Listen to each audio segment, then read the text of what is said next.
अस्सलाम वालेकुम स्टूडेंट्स, क्या हाल है आपके। मेरा नाम है अबरार चौहान। आज हम first year chemistry chapter number 5 के अंदर दो क्वांटम नंबर्स पढ़ने जा रहे हैं। लास्ट टाइम हमने स्टडी किए थे प्रिंसिपल क्वांटम नंबर और एजीम्यूचुअल क्वांटम नंबर। आज हम स्टडी करेंगे मैग्नेटिक क्वांटम नंबर और स्पिन क्वांटम नंबर को। चलते हैं अपने लेक्चर की तरफ और देखते हैं इनका क्या मतलब है। स्टूडेंट्स, अब हम बाकी के दो क्वांटम नंबर्स को पढ़ने जा रहे हैं। इससे पहले आपने लेक्चर के अंदर दो क्वांटम नंबर्स पढ़े थे, which was principal quantum number and the second one was azimuthal quantum number. आज हम पढ़ने जा रहे हैं मैग्नेटिक क्वांटम नंबर और spin quantum number. Magnetic quantum number तक जो श्रोडिंगर की वेव इक्वेशन थी, ये उसके न्यूमेरिकल वैल्यूज का जो सेट है उससे रिलेटेड है। Spin quantum number has nothing to do with that wave equation. It was actually suggested or explained by Goudsmith and Uhlenbeck. So somehow हम इसकी थ्योरीज में जाते हैं, देन हम इसको फर्दर डिस्कस करते हैं। देखिए, बात यूं है कि मैंने बताया था जो क्वांटम नंबर्स हैं ना, ये एक्चुअली एड्रेस बताएंगे आपको इलेक्ट्रॉन का।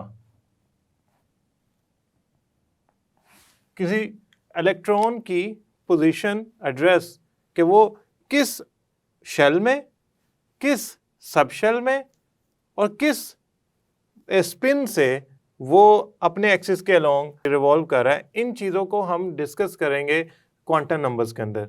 ये कंप्लीट एड्रेस होता है किसी इलेक्ट्रॉन का। जैसा कि मैं ऑलरेडी आपको बता चुका हूँ कि हमारा जैसा एक complete address required city name, town name and then the street name and then the house name या नंबर, तो इसी तरह यहाँ भी ये सारा सिस्टम होता है कि इलेक्ट्रॉन की अगर आप एक्यूरेट एड्रेस फाइंड करना चाहते हैं, सबसे पहले आप उसका शेल बताएं कौन सा है, फिर शेल के अंदर सब शेल बताएं कौन सा है। आज जो हम पढ़ने जा रहे हैं मैग्नेटिक क्वांटम नंबर, ये असल में सब शेल का फर्दर पार्ट है, विच इज एक्चुअली ऑर्बिटल।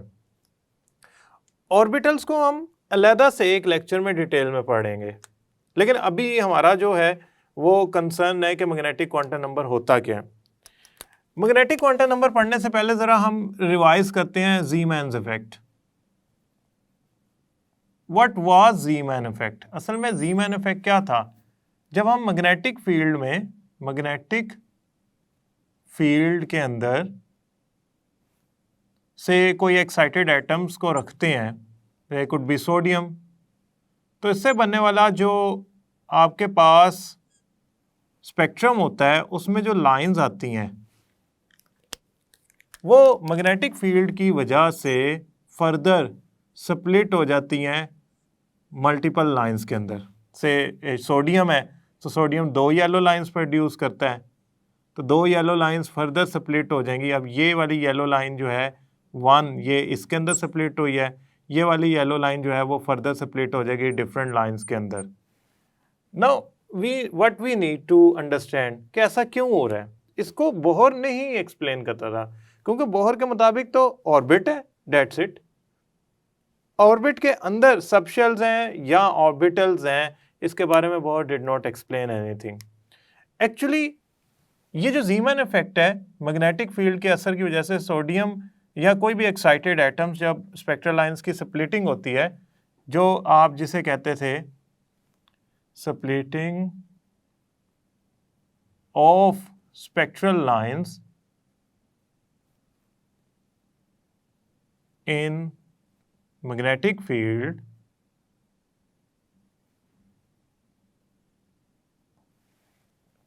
ये एक्सप्लेन करने के लिए आज हम एक नया क्वांटम नंबर पढ़ने जा रहे हैं, that is magnetic quantum number. Magnetic quantum number को m से शो किया जाता है और ये आपको ऑर्बिटल्स के बारे में बताता है। Magnetic quantum number tells you about the orbitals. Orbitals को हमने नेक्स्ट लेक्चर में डिटेल में पढ़ना है, so I will not try to escape from the main topic, तो मैं इस पे ही रहूँगा। ऑर्बिटल्स जो होते हैं ये सबशेल का हिस्सा होते हैं। आप यूँ समझ लें, जो इसको अगर मैं इसको एक लाइन में लिखना चाहूँ तो मैं यूँ लिखूँगा कि सबसे पहले शेल होते हैं, शेल के अंदर सबशेल्स होते हैं और उसके अंदर ऑर्बिटल्स होते हैं। जो m की वैल्यूज हैं यानी कि जो मैग्नेटिक क्वांटम नंबर की वैल्यूज़ हैं वो होती हैं 0, +1, -1, +2, -2, +3, -3 एंड सो ऑन। अगर आप मैग्नेटिक क्वांटम नंबर को फाइंड करना चाहते हैं तो मैग्नेटिक क्वांटम नंबर फाइंड हो सकता है फार्मूले से 2l+1, यानी कि आप देखना चाहते हैं कि किसी सबशेल के अंदर कितने मैग्नेटिक क्वांटम नंबर की वैल्यूज हो सकती हैं, तो आप सिंपली एल की वैल्यू इनपुट करें।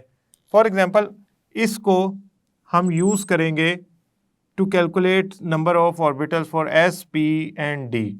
समहाउ अभी हम ज़रा इसको देखते हैं कि मैग्नेटिक क्वांटम नंबर का हमारे लिए फ़ायदा क्या है। असल में जो मैग्नेटिक क्वांटम नंबर होता है ना, जो मैग्नेटिक क्वांटम नंबर है, ये बताता है हमें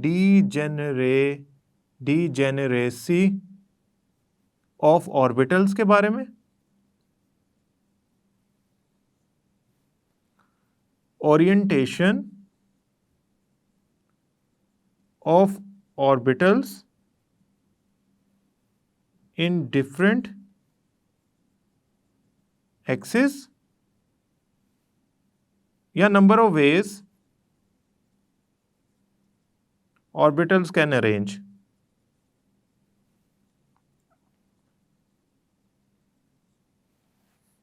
इनको मैं समझाऊंगा वन बाय वन। सबसे पहले तो डीजेनरेसी के बारे में पढ़ते हैं। डीजेनरेसी क्या होती है?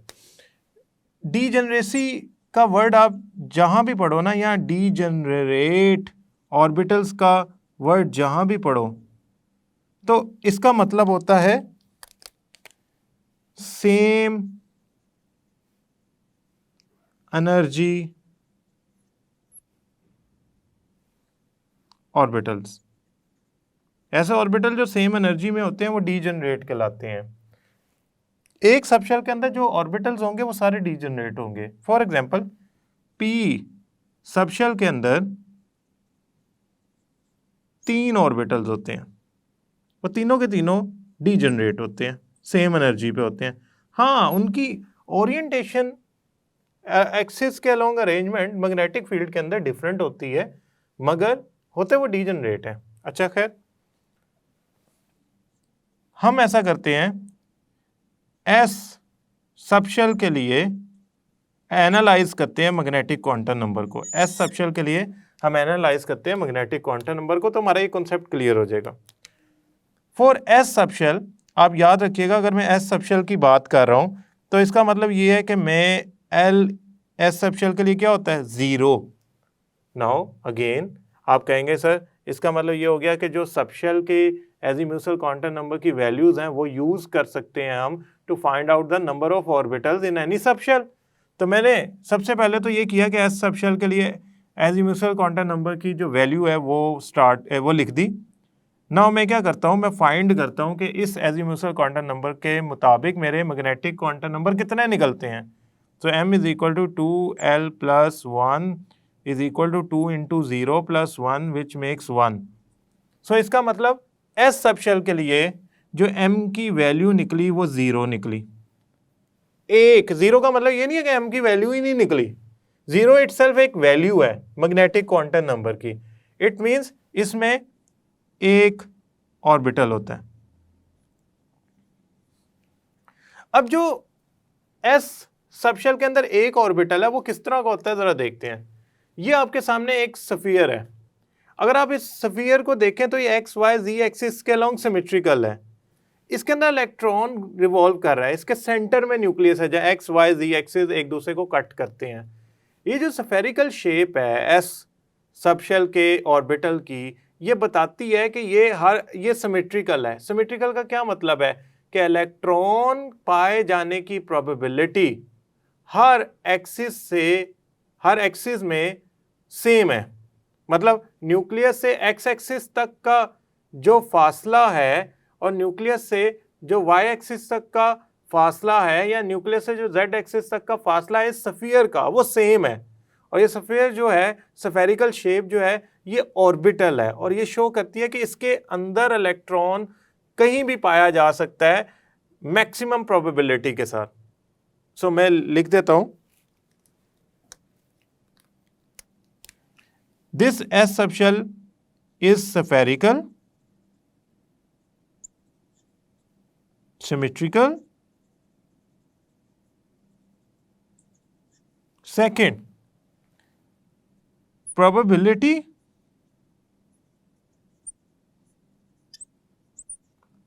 of finding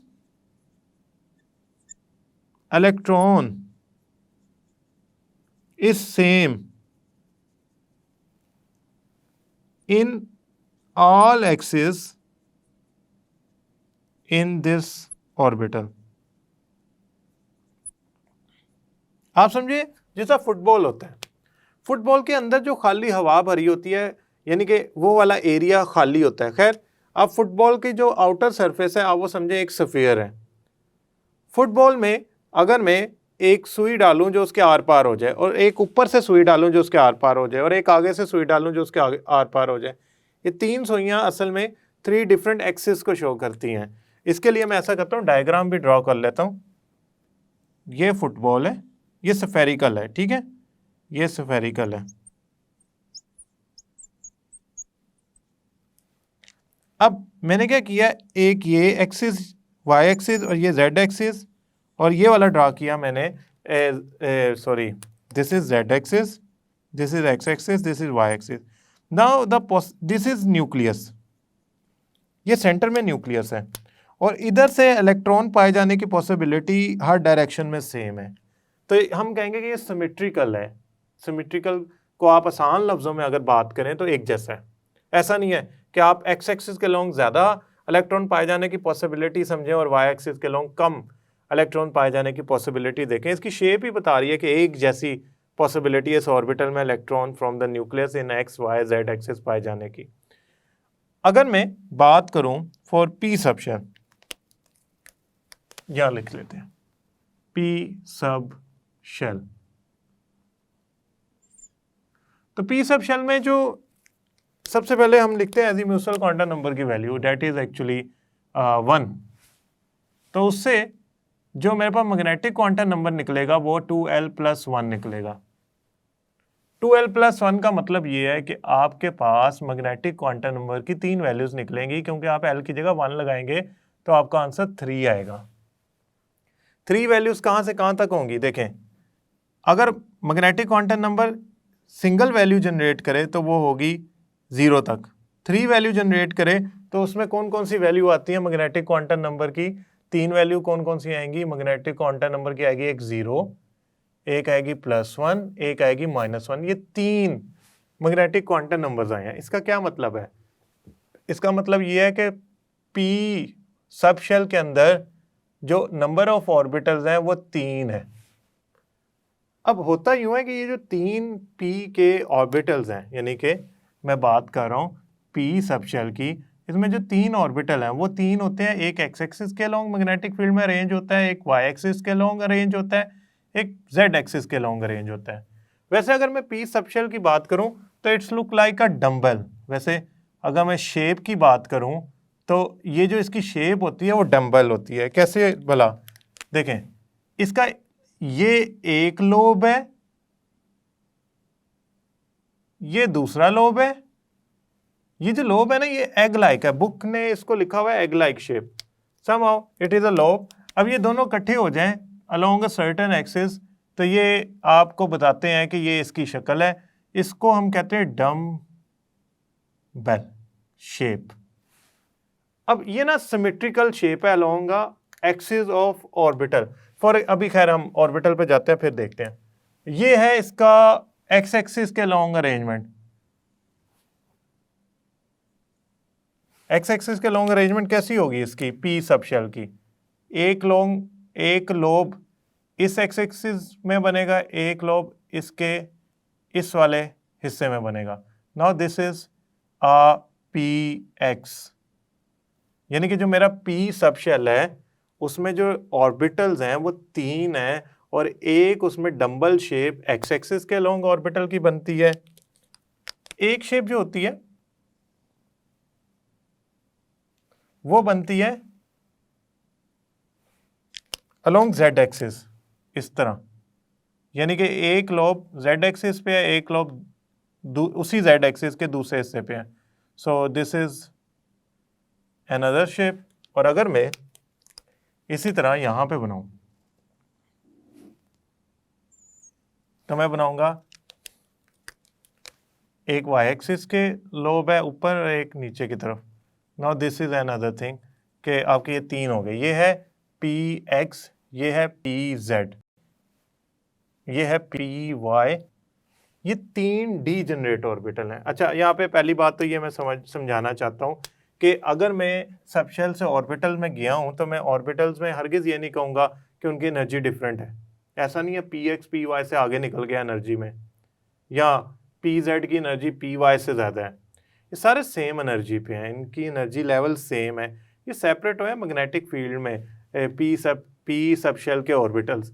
इनकी अरेंजमेंट तीन एक्सिस के अलोंग है। यानी कि सबसे पहले तो हमने ये बात पढ़ ली कि जब हम ऑर्बिटल्स की बात कर रहे हैं तो ऑर्बिटल एक सबशेल के सेम एनर्जी के होते हैं और वो डिफरेंट एक्सिस में ओरिएंट हुए होते हैं। एस जो होता है वो सिमेट्रिकल होता है।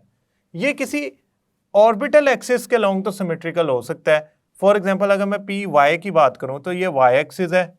वाई एक्सिस के अलोंग देखें तो जैसा लोब इसका ये है वैसा ही लोब ये है। अगर मैं एक्सिस के अलोंग देखूं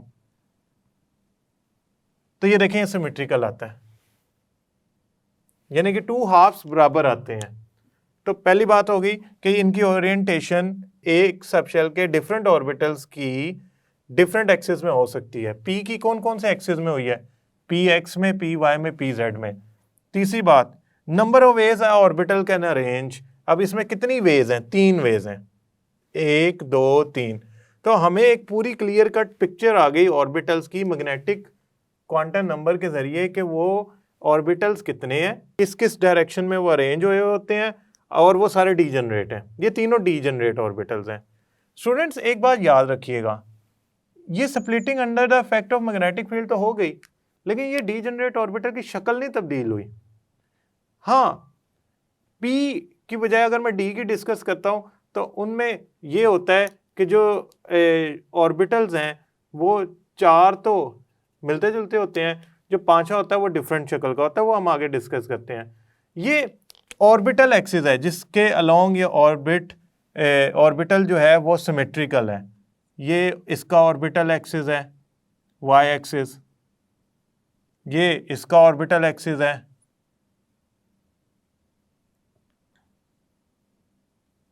और ये एक्स एक्सिस पे पी एक्स जो अरेंज हुआ है ये इसका ऑर्बिटल एक्सिस है।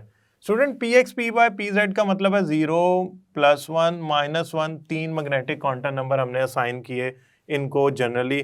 तो अब ये हो गया इसका पी सबशेल के ऑर्बिटल्स का एनालिसिस। इसको अगर मैं 3 डायमेंशन में आपको दिखाना चाहूँ तो ये कुछ इस तरह के दिखते हैं। देखें, ये है पी सबशेल, ये कन्वर्ट हमने इसको फर्दर कन्वर्ट किया ऑर्बिटल्स में, तो ये तीन ऑर्बिटल्स बने। जो पहला ऑर्बिटल है आप देख सकते हैं वो एक्स एक्सिस के अलोंग रेंज है, जो दूसरा ऑर्बिटल है आप देख सकते हैं वाई एक्सिस के अलोंग रेंज है, और जो तीसरा है वो जेड एक्सिस के अलोंग ऑर्बिटल रेंज है। इसमें एक मसला आपको मैं समझाना चाहता हूँ। ये शेप ऐसी है जो बताती है कि अगर आप पी एक्स ऑर्बिटल की बात करते हैं तो पी एक्स ऑर्बिटल की शेप के अंदर ये हमें नज़र आ रहा है कि the probability of finding electron in x axis is more and y and z axis is less.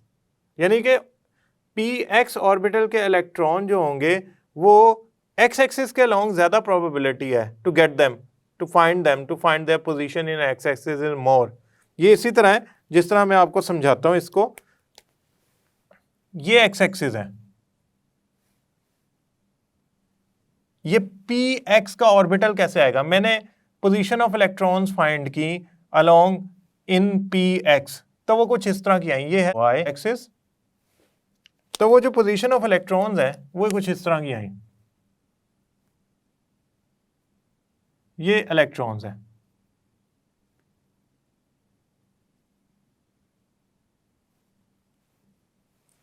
अब बात यूं है कि अगर मैं इसको सिंप्लीफाई कर लूं इस शेप को तो ये दो लोब्स बन जाते हैं। तो position of electron different orbitals में आप ये नहीं कह सकते जिस तरह इसमें है वो उसी तरह होगी, यानी कि सिमेट्रिकल होगी। आप एक्स एक्सिस में भी उतना ही फाइंड कर सकते हैं, वाई में, जेड में, नो। अगर ये तीन डिफरेंट ऑर्बिटल्स की बात करूं तो हर ऑर्बिटल में जो इलेक्ट्रॉन की पोजीशन है वो एक्स एक्सिस पी एक्स में ज़्यादा, एक्स एक्सिस में एग्जिस्ट करेगा प्रोबेबिलिटी ऑफ फाइंडिंग इलेक्ट्रॉन, इसमें वाई एक्सिस में ज़्यादा पॉसिबिलिटी ऑफ फाइंडिंग इलेक्ट्रॉन, इसमें जेड एक्सिस के लॉन्ग ज़्यादा पॉसिबिलिटी ऑफ फाइंडिंग इलेक्ट्रॉन। और ये जो दरमियान में न्यूक्लियस है, ये न्यूक्लियस है, यहाँ भी प्रोबेबिलिटी मिनिमम है इलेक्ट्रॉन फाइंड करने की। यानी कि आप यूँ समझ लें ये जहाँ पे थिन हो जाता है लोब, ये लोब जहाँ पे थिन हो जाता है वो कौन सा, ये वाला एरिया, इसे हम नोड कह लें, नोड, NOD नोड, यहाँ पे मिनिमम है इलेक्ट्रॉन पाए जाने की पॉसिबिलिटी। अब कॉमन सेंस की बात है, एक्स एक्सिस के लॉन्ग ज़्यादा पाया जाएगा PX के अंदर, और न्यूक्लियस के करीब वैसे कम पाया जाएगा। और न्यूक्लियस में गिर गया तो वो तो एटम कोलैप्स कर जाएगा समहाउ, न्यूक्लियस के करीब उसकी पॉसिबिलिटी बहुत कम है, न्यूक्लियस से दूर इन एरियाज में ज़्यादा है, इन वॉल्यूम स्पेस में ज़्यादा है। ये आपके हैं PX, और इसकी मैंने आपको बताई। Now we will discuss the d subshell.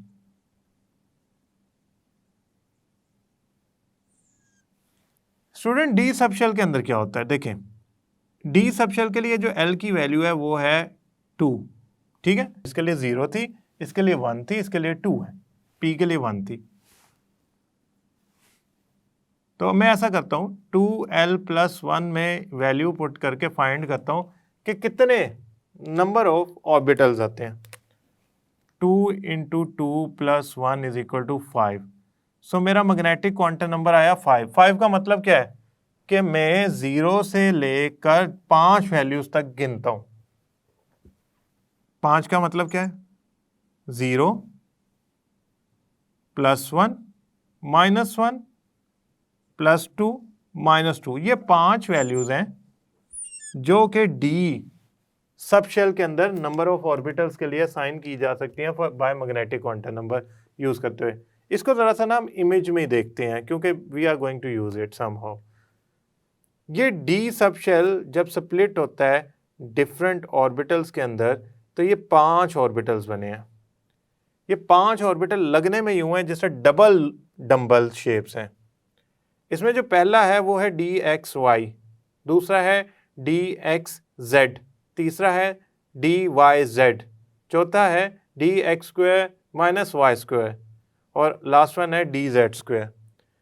जो पहले 3 ऑर्बिटल हैं वो इन बिटवीन द एक्सिस हैं, यानी कि XY, ZX और YZ एक्सिस में, और जो आपका X² - Y² है वो ऑन द एक्सिस है, और Z² की तो शक्ल इस तरह है कि वो अलोंग द Z एक्सिस उसका एक लोब है और एक उसकी रिंग बनी हुई है अराउंड द न्यूक्लियस जो आप देख सकते हैं। तो इसका मतलब ये हो गया कि हमारे पास जो डी सबशेल के 5 ऑर्बिटल्स आए, 1 2 3 4 5, वो कौन कौन से थे, DXY, DZX, DYZ, DX² - Y² और DZ²। और इनकी शेप भी हमने, वैसे तो ऑर्बिटल्स के कॉन्सेप्ट में इनको बड़ी डिटेल से डिस्कस करना है, लेकिन समहाउ अभी आप इनकी शेप्स भी मैंने आपको दिखाई। आप कोशिश कीजिएगा ये बनाइएगा शेप्स, क्योंकि ये शेप्स आपको एग्जाम में पूरे मार्क्स लेने में मददगार साबित हो सकती हैं। सो नाउ वी अंडरस्टैंड कि हमारे पास शेल है, देन सब शेल है, देन ऑर्बिटल्स हैं। अब वो जो ऑर्बिटल डी के मैंने आपसे डिस्कस किए हैं 5 ऑर्बिटल, इन सारों की एनर्जी सेम होगी, डीजनरेट होंगे। डीजनरेट का मतलब होता है सेम एनर्जी के ऑर्बिटल्स। इनकी ओरिएंटेशन इस डिफरेंट एक्सिस के अलोंग है, XY Z के एक्सिस के अलोंग 5 वेज में ये ओरिएंट हो सकती हैं। जो कॉम्प्लिकेटेड डी सबशेल की शेप है 5 वेज में। नाउ असल जो हमारा कॉन्सेप्ट है इससे थोड़ा सा एक्सपेंड करते हैं अपने कॉन्सेप्ट को अबाउट मैग्नेटिक क्वांटम नंबर। पहली बात है कि मैग्नेटिक क्वांटम नंबर में नंबर ऑफ इलेक्ट्रॉन्स निकालने का MCQ आता है। Number of electrons in magnetic quantum number कितने होते हैं। देखें मैग्नेटिक क्वांटम नंबर क्या है, ऑर्बिटल। डी में कितने होते हैं, 5 ऑर्बिटल। मैं किसी रैंडम एक ऑर्बिटल को उठा लेता हूं, मैं ऐसा करता हूं S ऑर्बिटल, PX ऑर्बिटल और DXY ऑर्बिटल। ये 3 डिफरेंट ऑर्बिटल्स हैं, S PX एक्स वाई, ये 3 डिफरेंट ऑर्बिटल हैं, इनकी शक्लें डिफरेंट है, ठीक है, इनकी एनर्जी एक दूसरे से डिफरेंट है, इनकी अरेंजमेंट डिफरेंट है एक दूसरे से। खैर ये 3 डिफरेंट ऑर्बिटल्स हैं। The first question I want to ask is, क्या इनमें नंबर ऑफ इलेक्ट्रॉन भी डिफरेंट होंगे? तो आपका जवाब यकीनन मेरी पहली स्टेटमेंट कि इनकी एनर्जी डिफरेंट है, शेप डिफरेंट है, आपको डी लग रहा होगा, जिस तरह डबल लोब्स हैं तो इसमें ज़्यादा इलेक्ट्रॉन आने चाहिए, फिर पी में आने चाहिए, सबसे कम एस में आने चाहिए, तो अपेरेंटली आपको यही लग रहा होगा, लेकिन ऐसा नहीं है। हर ऑर्बिटल में चूंकि number of electron in magnetic quantum number का मतलब है ऑर्बिटल, तो हर ऑर्बिटल में चाहे वो जिसका भी हो उसमें 2 ही इलेक्ट्रॉन आते हैं, मतलब वो एस हो, पी एक्स हो, डी जेड हो, 2 2 2, बस, ना ज्यादा सोचे ना कम सोचे, आने ही 2 हैं। ये एक बड़ी डिफरेंट बात थी from azimuthal and principal quantum number, क्योंकि प्रिंसिपल क्वांटम नंबर में हमने पढ़ा था कि वो 2n² के जरिए फाइंड होता है। एजीम्यूसल का फार्मूला था 2 × 2l+1।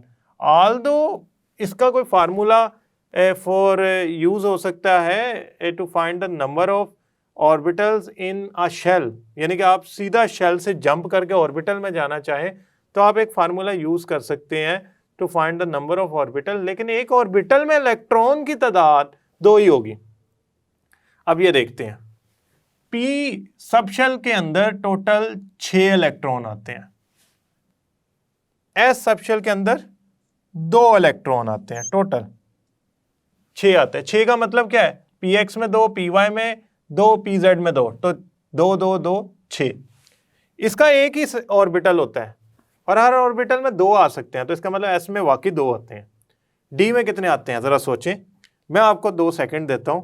डी के नंबर ऑफ ऑर्बिटल बताएं कितने हैं, 5। हर ऑर्बिटल में कितने इलेक्ट्रॉन आ सकते हैं, 2। तो डी सबशेल के अंदर 5 ऑर्बिटल है, 5, हर एक में 2 आ सकते हैं, तो सारे ऑर्बिटल मिला के जो नंबर ऑफ इलेक्ट्रॉन अकोमोडेट करेंगे डी सबशेल के अंदर वो होंगे 10। तो हमने इसके लिए सिंपल एक मेथड यूज करना है कि नंबर ऑफ इलेक्ट्रॉन्स एक ऑर्बिटल में 2 आ सकते हैं, 2 इलेक्ट्रॉन्स। स्टूडेंट एक और बात जो मैं आपको समझाना चाहता हूं, देखें ये आपके सामने एक इमेज है, ये एस ऑर्बिटल्स हैं, ये बड़े क्यों होते जा रहे हैं? असल में जो पहला एस ऑर्बिटल है ना, ये आपको बता रहा है कि ये वाला एस ऑर्बिटल एक्चुअली पहले शेल का है, दूसरे शेल का एस ऑर्बिटल शक्ल वही है, एस ऑर्बिटल की शक्ल नहीं चेंज हुई, लेकिन साइज बड़ा हो गया। क्यों? न्यूक्लियस से फासला बढ़ गया। शेल दूसरा है ना, दूर होता है। तीसरा शेल, शेप वही रही है। ऑर्बिटल की शेप शेल्स के चेंज हो जाने से डिस्टर्ब नहीं होती। मसलन अगर मैं कहूँ कि 1s की शेप 2s से डिफरेंट होगी, आप कहेंगे नहीं सर शेप सेम है, साइज का फर्क होगा। Same for the p x p y p z, ये पहले वाला जो है p x p y p z, ये एक्चुअली बना हुआ है फॉर सेकंड शेल या quantum number, principal quantum number, और थर्ड प्रिंसिपल क्वांटम नंबर में जो पी ऑर्बिटल्स होंगे वो इससे बड़े होंगे, क्योंकि न्यूक्लियस से फासला बढ़ जाएगा, इलेक्ट्रॉन का दूरी हो जाएगी, क्योंकि वो जो शेल है वो दूर होता है as compare to second. This is very much interesting quantum number लेकिन ये उतना ही डिटेल में भी है, लिहाजा अगर आप इसमें कुछ बातें भूल जाते हैं तो ये ज़रा आपके लिए मुश्किल हो जाएगा पूरे मार्क्स लेना। तो मेरा मशवरा है कि आप इसको हेडिंग वाइज लिख के रख लें ताकि वो आपको याद रहे ना। और the last thing I want to discuss, shell से डायरेक्ट ऑर्बिटल्स कैलकुलेट करने हो तो आप जो फार्मूला यूज़ करेंगे वो ये वाला नहीं यूज़ करेंगे, वो आप यूज़ कर सकते हैं शेल से हमने direct number of orbital calculate करने हैं तो n² का फार्मूला। फॉर एग्जांपल मैं फर्स्ट शेल में फाइंड करना चाहता हूँ ऑर्बिटल्स कितने हैं, n की वैल्यू 1 पुट करें, n की वैल्यू 1 पुट करें तो ऑर्बिटल की तादाद n² के जरिए निकाली जा सकती है, 1 आएगी। So we know first shell में 1 ऑर्बिटल होते हैं। सेकंड शेल में कितने होते हैं, n² की जगह 2 पुट करें, 4, तो वाकई 4 होते हैं। क्यों? सेकंड शेल में एक s सब शेल होता है, एक p सब शेल होता है। s एक ऑर्बिटल रखता है, p 3 ऑर्बिटल रखते हैं, टोटल कितने हुए, 4। तो हम इसको फाइंड कर सकते हैं। हम एंड पे एक टेबल बनाएंगे और उसको डिस्कस करेंगे कि किस तरह हम शेल से सब शेल और सब शेल से ऑर्बिटल तक जा सकते हैं। फॉर अ टाइम बिंग हम चलते हैं अपने नेक्स्ट टॉपिक की तरफ और इसके बाद हम एक टेबल कंस्ट्रक्ट करते हैं जिसमें हम तमाम क्वांटम नंबर्स को from shell to spin quantum number तक ले जाएंगे। तो चलते हैं हम अपने दूसरे टॉपिक की तरफ, स्पिन क्वांटम नंबर।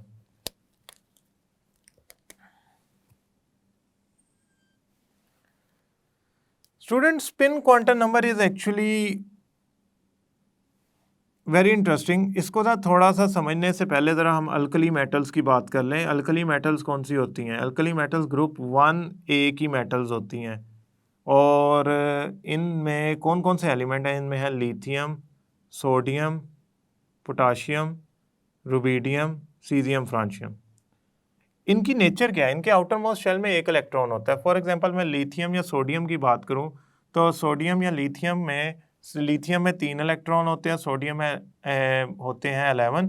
तो इसका 2 1 आउटर मोस्ट शेल में 1 इलेक्ट्रॉन है। इलेक्ट्रॉनिक कन्फिग्रेशन इसका होगी 2 इनर में 1 आउटर मोस्ट में, सोडियम में होगा 2 8 1। तो आउटर मोस्ट शेल में इनके एक इलेक्ट्रॉन आ रहा है। जब हम क्या करते हैं, इसका स्पेक्ट्रम चेक करते हैं। मसलन हमने क्या किया, सोडियम एटम को एक्साइट किया, excited atoms of sodium, sodium, इसको हमने स्पेक्ट्रम प्रोड्यूस कराया और वो चेक किया स्पेक्ट्रम हमने बेहतरीन किस्म की हाई रिजॉल्विंग पावर वाली स्पेक्ट्रोमीटर के जरिए। तो जो हर लाइन है ना, हर लाइन, वो जब हाई रिजॉल्विंग पावर स्पेक्ट्रोमीटर से चेक किया ना, तो हर स्पेक्ट्रल लाइन 2 स्पेक्ट्रल लाइन से मिलकर बनी हुई थी। जब मैंने हाई रिजॉल्विंग पावर से बनने वाली स्पेक्ट्रल लाइंस को, सोडियम एक्साइटेड एटम जब डी एक्साइट होंगे तो वो जो एनर्जी रिलीज करेंगे, उसका जब स्पेक्ट्रम बनेगा तो उसमें सोडियम जो होता है वो 2 येलो लाइंस बनाता है। और हमने जब एक लाइन स्पेक्ट्रल लाइन को हाई रिजॉल्विंग पावर से चेक किया तो वो 2 स्पेक्ट्रल लाइन से मिलकर बनी। मैंने बाकी स्पेक्ट्रल लाइंस को चेक किया, वो भी 2 से बनी। इसका मतलब हर spectral line is made up of 2 spectral lines. इसको 2 साइंटिस्ट, गोल्डस्मिथ एंड ओहलनबेक, ने कहा डबलेट स्ट्रक्चर। डबलेट स्ट्रक्चर का मतलब है 2 स्पेक्ट्रल लाइंस वाला स्ट्रक्चर।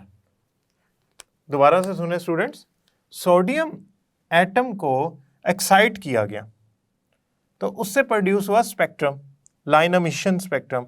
और लाइन एमिशन स्पेक्ट्रम को जब मैंने स्टडी किया तो हर लाइन, स्पेक्ट्रल लाइन 2 लाइनों से मिलकर बनी थी। जब हाई रिजॉल्विंग पावर वाले स्पेक्ट्रोमीटर के जरिए मैंने उनको डिटेक्ट किया। ये लाइंस में फासला ज्यादा होता है एज कंपेयर टू आपने जो एजीम्यूसल क्वांटम नंबर में फाइन स्ट्रक्चर पढ़ा था। ये डिफरेंट है। एजीम्यूसल क्वांटम नंबर में क्या होता था कि जब हम हाई रिजॉल्विंग पावर से स्टडी करते थे तो हमें एक लाइन मुख्तलिफ लाइंस के अंदर स्प्लिट हुई नज़र आती थी। वो फाइन स्ट्रक्चर था, उनमें फासला कम था। ये जो 2 डबलेट स्ट्रक्चर बनता है हर लाइन का, उसमें फासला ज़्यादा होता है। इसको हम कहते हैं डबलेट स्ट्रक्चर।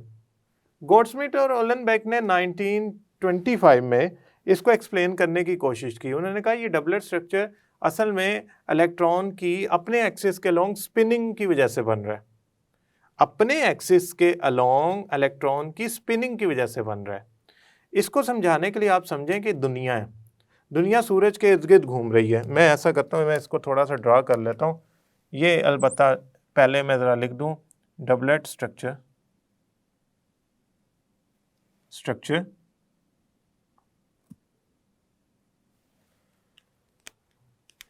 ये है सन, सूरज। ये दूर से छोटा नजर आ रहा है, वैसे इतना नहीं होता। ये है अर्थ, ये इसके इर्द गिर्द रोटेट कर रही है एक खास ऑर्बिट में। अब ये इसके इर्द गिर्द रोटेट भी कर रही है या रिवॉल्व भी कर रही है और अपने एक्सिस के अलोंग स्पिन भी कर रही है। ये जो सूरज के इर्द गिर्द घूमती है ना, उससे मौसम बदलते हैं। मसलन आजकल अगर गर्मी है तो अगली दफ़ा सर्दियाँ आ जाएंगी, और अगर आजकल सर्दियाँ तो अगली दफ़ा गर्मियाँ आ जाएंगी, मौसम चेंज होगा। जबकि वो जो अपने एक्सिस के अलोंग घूमती है ना, मैं वो कहता हूँ उसकी वजह से दिन और रात बदलते हैं। यानी कि वो अपने एक्सिस के अलोंग जो घूम रही है, मसलन ये है, ये अपने एक्सिस के अलोंग जो घूम रहा है, मैं कहूँगा ये स्पिनिंग है। और अगर ये मेरे हाथ को के इर्द गिर्द यूं रिवॉल्व कर रहा हो तो मैं कहूँगा ये इसकी ऑर्बिट में मूवमेंट है। मैं इसकी नहीं बात कर रहा, मैं बात कर रहा हूँ इसकी अपने एक्सिस के अलोंग स्पिन करने की।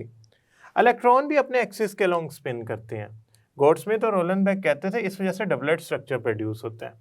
इलेक्ट्रॉन अपने एक्सिस के अलोंग क्लॉकवाइज और एंटी क्लॉकवाइज दोनों तरीकों से स्पिन कर सकते हैं। According to Goudsmit and Uhlenbeck, electrons spin in clockwise and anti-clockwise manner both.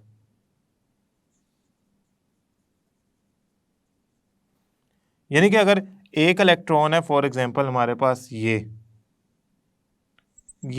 Rotate कर स्पिन कर रहा है, तो अगर तो ये क्लॉकवाइज स्पिन कर रहा है, तो जो अगर मैं एक और इलेक्ट्रॉन बना लूं तो उसी ऑर्बिटल के अंदर जो दूसरा इलेक्ट्रॉन होगा ना, वो एंटी क्लॉकवाइज स्पिन कर रहा होगा। जो क्लॉकवाइज स्पिन होती है उसके लिए जो न्यूमेरिकल वैल्यू इंट्रोड्यूस कराई गई वो स्पिन क्वांटम नंबर था। स्पिन क्वांटम नंबर को उन्होंने एस से शो किया। स्पिन क्वांटम नंबर की जो वैल्यू है वो शो की spin quantum number is shown by S. Student, जो spin quantum number for clockwise आया वो आया +1/2, और जो एंटी क्लॉकवाइज आया वो आया -1/2। सो इलेक्ट्रॉन अगर ये क्लॉकवाइज रिवॉल्व कर रहा है, स्पिन कर रहा है तो ये +1/2 क्वांटम नंबर रखता होगा स्पिन क्वांटम नंबर, और ये -1/2 स्पिन क्वांटम नंबर रखता होगा। सो ये डुप्लेट स्ट्रक्चर के वजह से हमने ये उहलेनबेक और गॉडस्मिथ ने ये अंदाज़ा लगाया कि इलेक्ट्रॉन जो होते हैं ना वो क्लॉकवाइज और एंटी क्लॉकवाइज स्पिन करते हैं, जिसकी वजह से ये डबलेट स्ट्रक्चर प्रोड्यूस होता है। स्टूडेंट, ये तो हो गई ना जो थ्योरी है। अब सवाल ये पैदा होता है, अगर एक ऑर्बिटल में 2 इलेक्ट्रॉन ऐड करता हूँ, यानी कि मैंने कहा था ना कि हर ऑर्बिटल में 2 इलेक्ट्रॉन आ सकते हैं। फॉर एग्जाम्पल ये एस ऑर्बिटल है और एस ऑर्बिटल में मैं 2 इलेक्ट्रॉन ऐड करता हूं, एक ये है, तो इनको तो रिपेल कर जाना चाहिए।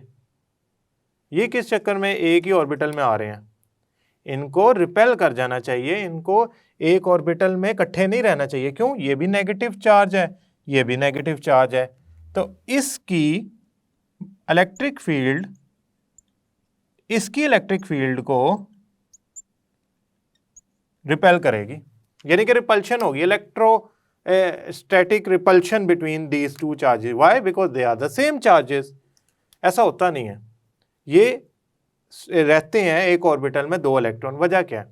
असल में एक ऑर्बिटल में घूमने वाला एक इलेक्ट्रॉन अगर क्लॉकवाइज स्पिन कर रहा है अपने एक्सिस में, ये से इलेक्ट्रॉन है, तो दूसरा इलेक्ट्रॉन जो होता है ना वो एंटी क्लॉकवाइज स्पिन कर रहा होता है। यानी कि फॉर एग्जांपल ये एक ऑर्बिटल है, एक क्लॉकवाइज स्पिन कर रहा है, उसका एरो अगर मैं अपवर्ड लगाता हूं तो दूसरे एंटी क्लॉकवाइज का डाउनवर्ड लगाऊंगा, यानी कि 2 डिफरेंट डायरेक्शन में 2 इलेक्ट्रॉन स्पिन कर रहे होते हैं। अगर ये क्लॉकवाइज कर रहा है तो इसका नॉर्थ ऊपर है, साउथ नीचे है। अगर ये एंटी क्लॉकवाइज कर रहा है तो इसका साउथ ऊपर है, नॉर्थ नीचे है। इट मीन्स इसकी मैग्नेटिक फील्ड प्रोड्यूस हो रही है स्पिनिंग की वजह से, इसकी भी मैग्नेटिक फील्ड प्रोड्यूस हो रही है। जिस अर्थ की मैग्नेटिक फील्ड प्रोड्यूस होती है स्पिनिंग की वजह से, इस तरह इलेक्ट्रॉन स्पिन कर रहे हैं तो उनकी भी मैग्नेटिक फील्ड होगी। ये होता यूं है कि ये जो 2 मैग्नेटिक फील्ड प्रोड्यूस कर रहे होते हैं, इसमें ये ऑपोजिट एंड्स एक दूसरे के सामने आते हैं, तो ये अट्रैक्शन होती है। तो इलेक्ट्रॉन्स की इलेक्ट्रिक फील्ड में रिपल्शन है, मैग्नेटिक फील्ड में अट्रैक्शन है। इलेक्ट्रॉन्स की इलेक्ट्रिक फील्ड, इलेक्ट्रिक चार्ज होने की वजह से रिपल्शन है, उनकी स्पिनिंग की वजह से जो मैग्नेटिक फील्ड प्रोड्यूस हो रही है उसमें अट्रैक्शन है।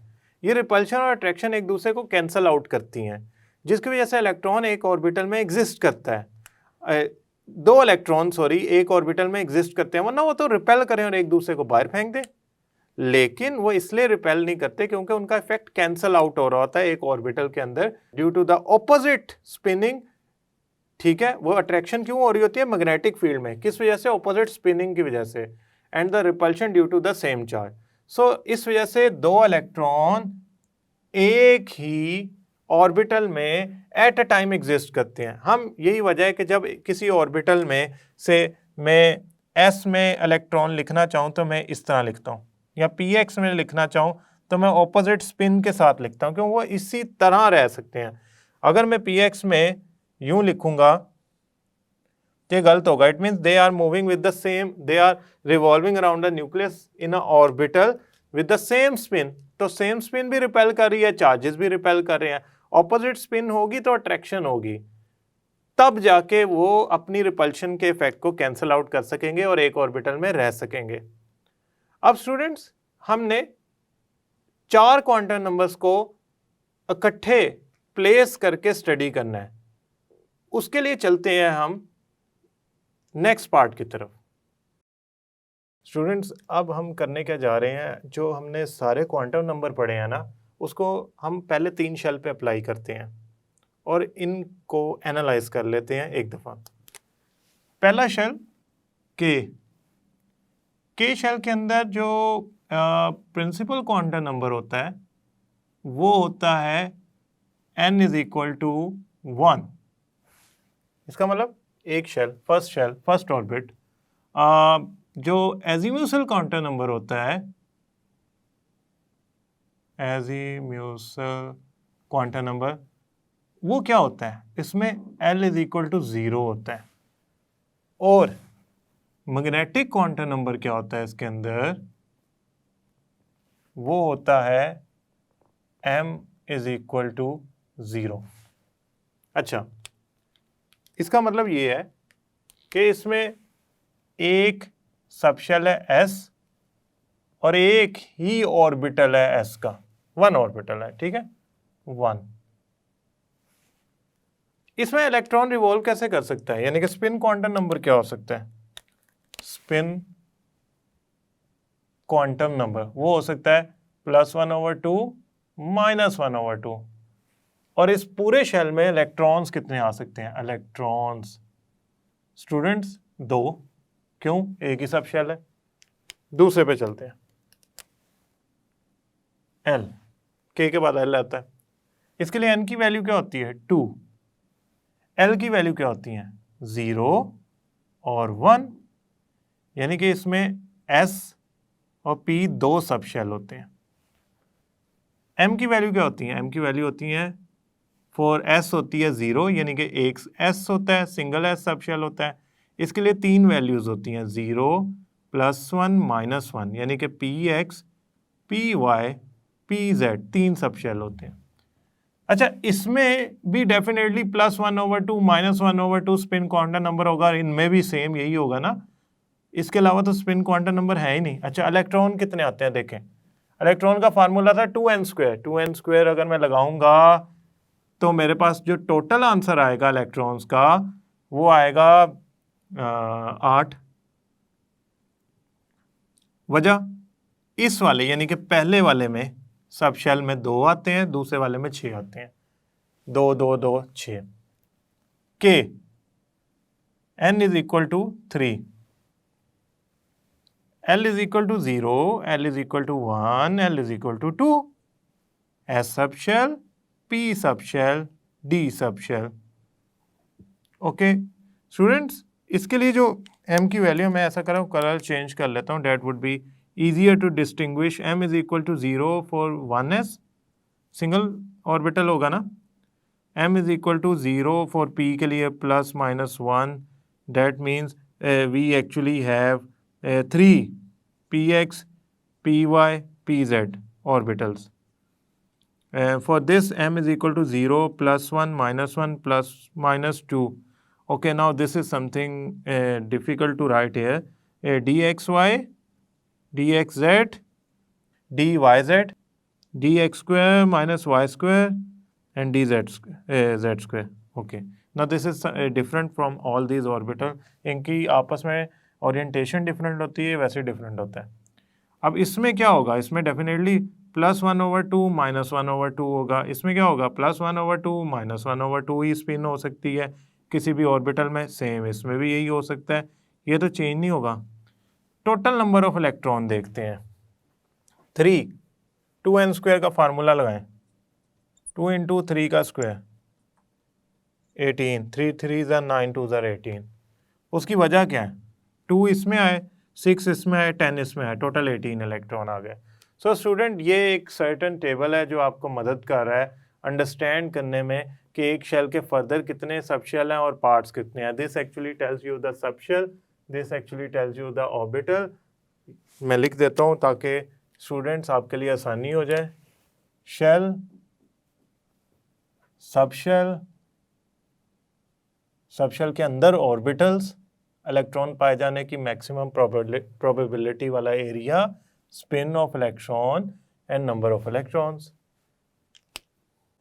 स्टूडेंट्स, आई होप ये दोनों क्वांटम नंबर आपको समझ आए होंगे. और एंड पे जो हमने टेबल बनाया चारों क्वांटम नंबर्स को मिलाकर किसी इलेक्ट्रॉन के एड्रेस को फाइंड करने के लिए, वो भी आप बनाएंगे.